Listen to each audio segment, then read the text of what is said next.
ગુજરાતની અંદર ચૂંટણીનો માહોલ હતો ને એ સમય દરમિયાન આપણે જોયું કે અનેક એવા રાજકીય નિવેદનો સામે આવ્યા। એમાં પછી ભારતીય જનતા પાર્ટીના વરિષ્ઠ નેતા હોય, હર્ષ સંઘવી હોય કે પછી ગોપાલ ઇટાલિયા હોય આમ આદમી પાર્ટીના નેતા કે પછી કોઈ પણ બીજા નેતાઓ એક પછી એક નિવેદન આપવા, કોઈના પણ વિશે એલફેલ બોલી દેવું, ગમે એવા દાવા કરી દેવા। અને હવે આ બધાની વચ્ચે જ્યારે ગોપાલ ઇટાલિયા દ્વારા એક વિડીયો બનાવવામાં આવ્યો એ જ બાબતે હવે તેમની સામે ક્યાંક કાયદાકીય પગલાં લેવામાં આવે તેવી પણ રજૂઆત કરવામાં આવી છે।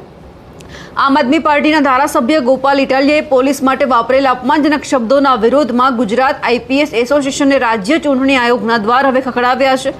આપના ધારાસભ્ય ગોપાલ ઇટાલિયા દ્વારા સિનિયર પોલીસ અધિકારીઓ અને વહીવટી તંત્રને દલાલ કહીને સંબોધવામાં આવતા વિવાદ હવે વકર્યો છે।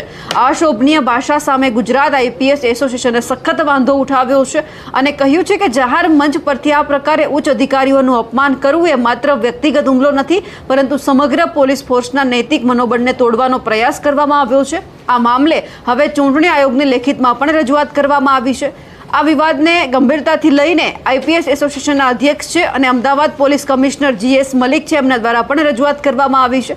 તેમની સાથે નાયબ અધ્યક્ષ પિયુષ પટેલ અને એસોસિએશનના સચિવ નિપુણા તોરવણેએ પણ આ મામલે ગૃહ વિભાગ અને રાજ્યના પોલીસ વડાને પત્ર લખીને એમએલએ ગોપાલ ઇટાલિયાના નિવેદનને સખત શબ્દોમાં વખોડી કાઢ્યું છે અને એ પણ કહી દીધું છે કે જવાબદાર પદ પર બેઠેલા લોકપ્રતિનિધિ દ્વારા સિનિયર અધિકારીઓ માટે આવા શબ્દનો પ્રયોગ કરવો એ લોકશાહીની ગરિમાની વિરુદ્ધ છે।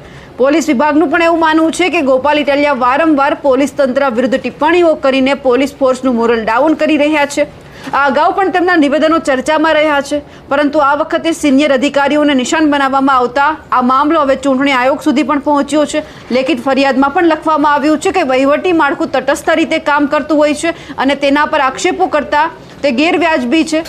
આગામી સમયમાં ચૂંટણી આયોગ આ ફરિયાદ પર કેવા પગલાં ભરે છે અને ગૃહ વિભાગ આ વિષયને કેટલી ગંભીરતાથી લે છે તેના ઉપર સૌ કોઈની નજર છે। પણ આ બધાની વચ્ચે જ્યારે અત્યારે સવાલ એ થઈ રહ્યો છે કે અવારનવાર પોલીસ તંત્ર ઉપર ટિપ્પણીઓ કરવામાં આવે છે, પછી ગોપાલ ઇટાલિયા હોય કે બીજા કોઈ પણ વ્યક્તિ હોય, આપણે જોયું હતું કે જ્યારે ફોર્મ પરત ખેંચવાનો દિવસ હતો અને ફોર્મ ચકાસણીનો દિવસ હતો એ સમય દરમિયાન પણ કોંગ્રેસ છે એમના દ્વારા પણ આક્ષેપ કરવામાં આવ્યા હતા કે અમારા ઉમેદવારોને પોલીસ જે કિડનેપ કરીને લઈ જાય છે। ત્યારે એ સવાલ ઊભો થયો હતો કે શું ખરેખર પોલીસની આ કામગીરી છે?